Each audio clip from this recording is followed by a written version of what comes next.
ఒక యూనిట్కి అయ్యే ఖర్చు మీ వారాంతంలో మీరు వాడే హోటల్ ఖర్చుతో కన్నా తక్కువ అవుతుంది. ఆ మొక్కలు కానీ ఆ బెడ్స్ కానీ ఒక పండక్కి మరి మీరు కొనుక్కున్న జత బట్టలతో సమానం అయిపోద్ది. ఇది మీరు తినటానికే చేసుకోండి, అమ్మటానికనే అస్సలు మీరు ఆలోచన చేయొద్దు. ఒక యూనిట్లో ఎంత అండి, మీ మీ సన్నిహితులకి స్నేహితులకి పంచండి, మిగిలింది. అనుభవం వచ్చింది. దీంట్లో మీరు రోజుకు 5 గంటలు పనిచేసే సమయం భవిష్యత్తులో మీరు ఇవ్వగలిగితే అప్పుడు దిగండి. మీరు గట్టు మీద నుంచి మాట్లాడితే ఇది ఎప్పటికీ సక్సెస్ కాదు కాదు కాదు. అలా చేసేవాళ్ళు, అలా చేద్దాం అనుకునే వాళ్ళు దిగమాకండి. మీరు పొలంలో పనిచేసే వాళ్ళైతే దిగండి. ఆయన వయసు ఏంటండి, ఉద్యోగం చేస్తూ ఉద్యోగాన్ని వదిలేసు 70 ఎకరాలు చేయటం అనేది చిన్న విషయం కాదు. ఉరిమిళమ్మ గారిని ఇలాంటి వాళ్ళని చూసిన తర్వాత ఇక్కడికి వచ్చిన వాళ్ళందరూ కూడా 40 సంవత్సరాల వాళ్ళు చాలామంది ఉన్నారు, 40 సంవత్సరాల లోపు ఉన్న వాళ్ళు. వీళ్ళు గట్టిగా పట్టుకోవటం. 5 గంటలు మీరు పని చేయండి పొలంలో, ఎందుకు కాదు, అద్భుతాలు చేయొచ్చు. ఇది ఏ నేలల్లో అయినా చేయొచ్చు. మాగాణి నేలలో చేయలేమని కొంతమంది అంటున్నారు. నేను చేసింది మాగాణి నేలలోనే.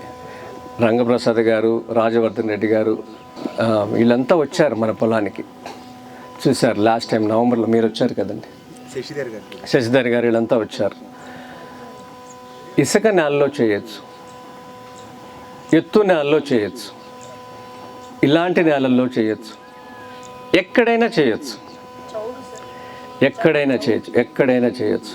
చౌడు విరగొట్టడానికి ఏం చేయాలనేది తర్వాత మనం ఎక్కడ ఏ నేలలో అయినా చేయొచ్చు. దీంట్లో ఉన్నది ఏంటంటే, నీరు వద్దు అనుకుంటే మీరు వదిలేస్తే నీళ్ళు కిందకి వెళ్తాకి తయారు చేసుకోవటమే భూమి పని. అందుకే రేజ్డ్ బెడ్.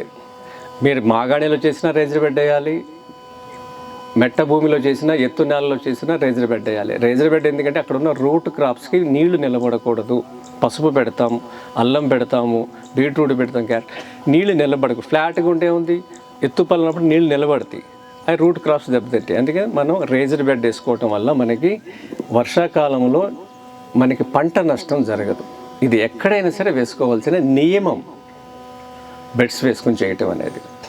ఇప్పుడు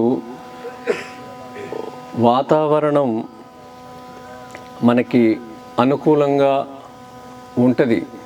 మన మధ్యన కేవీఎన్ రెడ్డి గారు ఉన్నారు. ఈయన స్వయంగా తెలంగాణ రాష్ట్ర ముఖ్యమంత్రి గారికి ఈయన బ్రదర్ అవుతారు. ఇంత సింపుల్ సిటీ చూడండి. ఈయన్ని ఒకటి అడిగా నేను ఇందాకడ, మనం చాలా క్లిష్ట పరిస్థితుల్లో ఎదుర్కోబోతున్నాం భవిష్యత్తులో.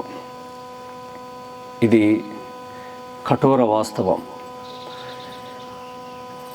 పాలేకర్ గారు జ్ఞానాన్ని ఇచ్చారు కదా, గోవు సంపదనిస్తుంది గోమయంతో కదా.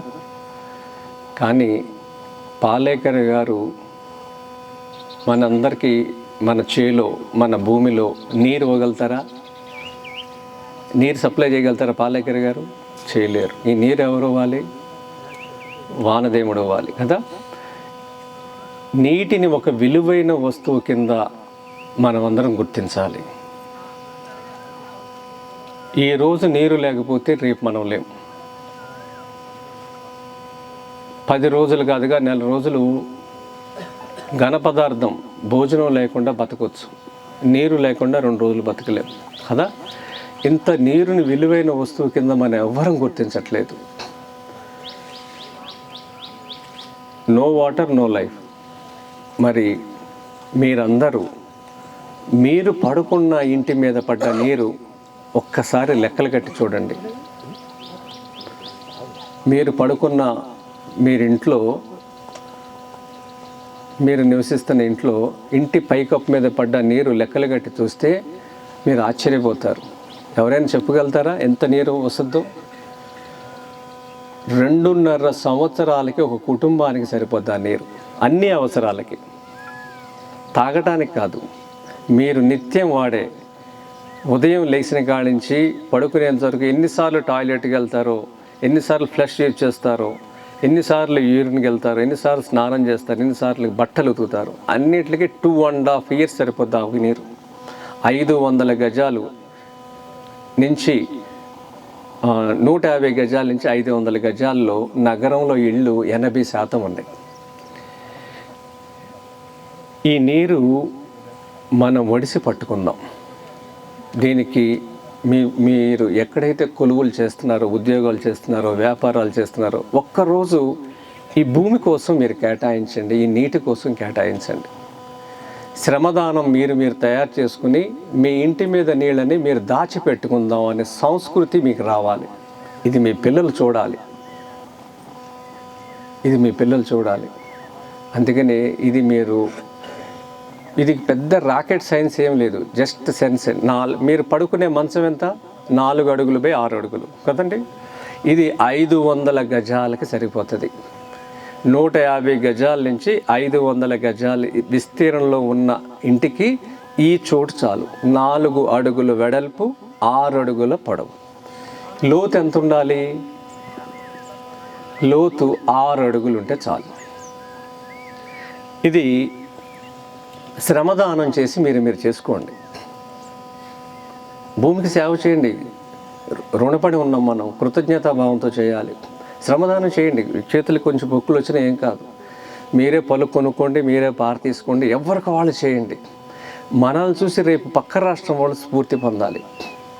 పనివాడికి చేయటం వల్ల పిల్లవాడిని అక్కడ ఉంచాం.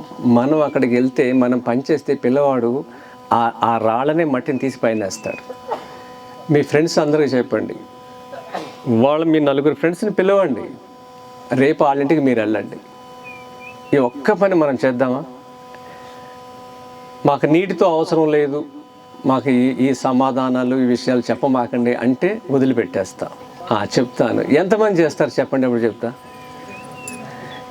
ఈ చేతులు మాత్రం మీరు కానీ ఈ వారంలో మొదలు పెట్టకపోతే, మీరు ఏ దేవుణ్ణి ఇష్టపడుతున్నారో వాళ్ళు మీకు అనుగ్రహం. నా కోసం ఎత్తలేదు ఈ చేతులు, నా కోసం ఎత్తలేదు, మీ మనవాళ్ళ కోసం మీకోసం ఎత్తారు. ఊరికి ఎందుకంటే ప్రతిసారి ఎత్తేస్తారు, నా మాట పూర్తిగా ఎత్తేస్తారు. అందుకని ఇది మీరు చేయాలి. నీళ్ళు లేకపోతే మనం లేవు. అందుకని పాలేకర్ గారు నీళ్ళు ఎవరు? పాలేకర్ గారు జ్ఞానం ఒకటే ఇస్తారు. అందుకని దీన్ని మీరు చేస్తారు కదా.